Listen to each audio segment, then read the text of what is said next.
The title says it all really. Battlefield 5 did not meet expectations. Last night, EA had their quarterly earnings call. This is a call usually reserved for the executives of the company to speak to investors about company performance during the previous 3 months. However, a lot of the time, the call reveals future plans for the company, including new games, and intentions for current games. And you tend to get statements about what is happening for different titles that EA owns. That's exactly what we got last night, and during the hour-long call, Battlefield 5 was the hottest topic being discussed. In general, the call told us that EA as a company didn't have a good quarter.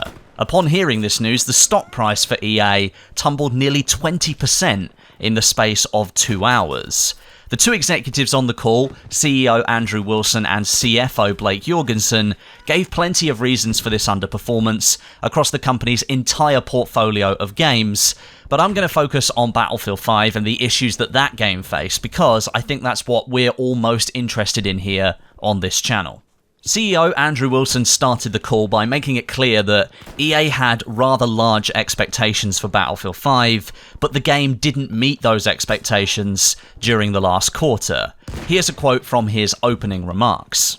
Battlefield 5 was designed from the beginning to offer a long-term live service. In August, we determined that we needed some more time for final adjustments to the core gameplay to fully deliver on the potential of the live service, so we moved the ship date to November to accommodate those goals. Unfortunately, the later release date meant the game launched deeper into a competitive holiday window where heavy price discounting was a big factor. In addition, we also made the decision to prioritize other features, including a single-player experience at launch over a Battle Royale mode. This year, Battle Royale modes became incredibly popular in shooter games. As a result of these decisions, we struggled to gain momentum and did not meet our sales expectations for the quarter. Listening further into the call, CFO Blake Jorgensen revealed that Battlefield 5 sold 7.3 million copies in the quarter, roughly 1 million copies less than they predicted. He also stated that Battlefield 5 was the first major driver towards getting players to subscribe to Origin Access Premier. The game drove people to subscribe, but again, not as many people signed on as expected, and this is being put down to the difficult launch window. I think this information was kind of what the community expected at this point. The rumour was that Battlefield 5 had undersold and had not reached the expectations that EA had set internally. When information came out shortly after the launch that physical sales of the game were down nearly 50% compared to its predecessor, Battlefield 1, people took that as evidence the game wasn't the success it was planned to be.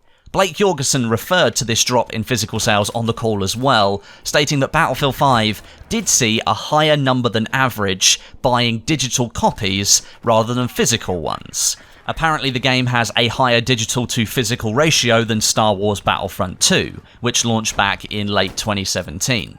The interesting comment that Andrew Wilson made, however, surrounds the choice to focus on single-player content for the launch of the game, as opposed to the Battle Royale mode, which he said negatively impacted sales. Blake Jorgensen reiterated this in his financial section of the call. Now that's a big statement to make, and it shows you the power that Battle Royale as a subgenre currently holds. If Battlefield 5 had launched with the Battle Royale mode, it would have set up right next to Call of Duty Blackout and have been competing with Fortnite at the same time. But simply having a product lined up to compete, I think would have driven more people to buy Battlefield 5 and give it a go. And clearly EA thinks the same thing, and has admitted pushing Firestorm to March might have been a mistake in hindsight. I remember a lot of players at the time of that being announced, them being disappointed that was the case. And it's safe to say a lot of those players either didn't buy the game then and are waiting for March for Firestorm to drop, or didn't buy the game then and have forgotten about the mode completely. During Blake Jorgensen's segment around earnings, he did touch on Battlefield 5's continued support and live service. He stated that the live service for the game is set to deliver content right through 2019 and into fiscal year 2020. Now, fiscal year 2020 starts in October 2019 and runs through to September 2020. And that kind of lines up with the 2-year cycle that we know Battlefield games have stuck to for quite some time now. The last game not to stick to that was Battlefield 4, which pushed Battlefield 1 a year further along the road, and Battlefield Hardline launched the year before, somewhat covering that gap. So this information, I think, is good news for Battlefield 5. A lot of players have been worried that EA and DICE would not put in as much support for the game due to those rumoured low sales, and generally polarising reception to the game. Now we know the game did underperform, it doesn't seem to have affected how EA and DICE plan to support the game, with the original plan of running the live service for roughly 2 years still being in place. Now, the information that I've just spoken about all comes from the segment of the call where EA puts forward that information voluntarily to the investors. There's also a question and answer segment where investors from different banks, funds, and investment businesses can pitch their questions to EA executives. Now, one question that came in asked about how much of the underperformance of Battlefield 5 could be attributed to that competitive release window around Christmas with lots of other games versus the game's overall execution. He asked the question that I basically want answered. CEO Andrew Wilson answered the question, and here's a quote from him. There is certainly an element of the market and its competitive nature that amplified or even magnified some of the challenges that we've had. If I think about Battlefield 5 more holistically, I think we did not do a great job of building momentum early in the project. And I think about this not just in the context of development, but in the broader execution against the entire campaign. The launch didn't resonate as strongly as we would have liked it to with players, and we were never truly able to catch up. As our competitors continued to build momentum, whether that was Fortnite or Red Dead Redemption 2 or Call of Duty, we continued to stall from where we needed to be. Wilson also went on to say this as well. The combination in a poor start to our marketing campaign, together with a longer development cycle that put us in a more competitive window, and the amplification of that competitive window against some of the underperformance factors, is how we resulted in Battlefield. What I can tell you is that we've gone back and completed our global publishing and marketing meeting for the year, and part of what we've done there is having far more real conversations early on, getting to the centre of not just the production cycle of the game, but what is the creative centre and how we bring that to the market. You should expect that we will be more innovative and creative, both around our marketing campaigns and how we bring games to market, and more diligent in our operation against execution of the project plans around development of video games on a go-forward basis. It's something we're taking very seriously across the full landscape of development. There's a lot of big words in there, lots of jargon and lots of fluff. So essentially, what Andrew Wilson is saying is that the marketing campaign for Battlefield 5 was a big factor in its underperformance. That's what I spent most of the second half of 2018 saying in my videos.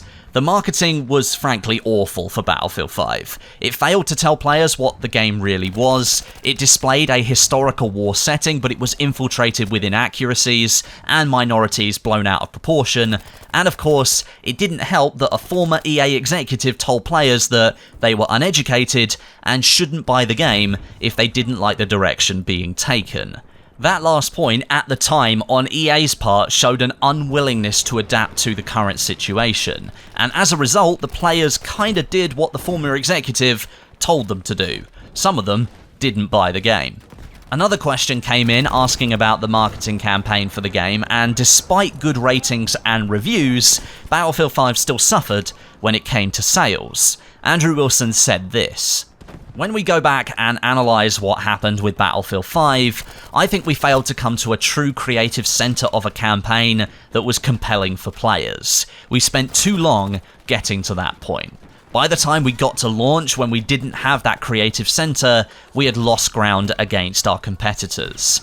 Our holiday quarter will always be competitive. What we have seen this year is that we had some big misses early on, and they gained momentum in terms of the impact they had on our business over time. What we've done is gone back and built a far more robust process around how we find our creative center. It's called The Reason to Play, and our Chief Marketing Officer has restructured the entire marketing conversation from the inception of game development through the full campaign, and we expect that will put us in a better position going forwards. This is just further clarification really that EA knows they didn't hit the mark with Battlefield 5 when it came to marketing. Of course, the company will never admit they're doing a bad job in the middle of the campaign. They'll always wait till it's over and then reflect after the fact. But it is good to hear that the words being echoed by the gaming community, that the marketing for the game was frankly appalling, that was clearly a shared opinion with the high-ups at EA as well. It doesn't mean Battlefield 5 is suddenly going to get more players, because EA admitted that they didn't get things right, but it's hope for the future of the franchise that we won't see a mess like this happen again. According to EA, more than 27 million unique players have logged in and played various Battlefield games in the last year, with Battlefield 1 still retaining 4 million active users, and Battlefield 4, coming in at just over 5 years old now, still has 2 million active users. Those are some pretty insane numbers. Battlefield 5 clearly hasn't performed as EA would have hoped, with those 1 million less copies sold, but 7.3 million is still a very, very big number. Andrew Wilson's comments about the poor marketing says that EA as a whole understands what they did wrong, and they're making changes to make sure that doesn't happen again, which is good for the future of the Battlefield franchise. And Blake Jorgensen confirming the live service will run into fiscal year 2020 means content for the game is going to keep coming in updates as well. Let me know what you think of all of this down below in the comments today. I'm interested to hear your opinions on this topic. But thanks very much for watching. My name is Westie, and I'll catch you guys in the next video.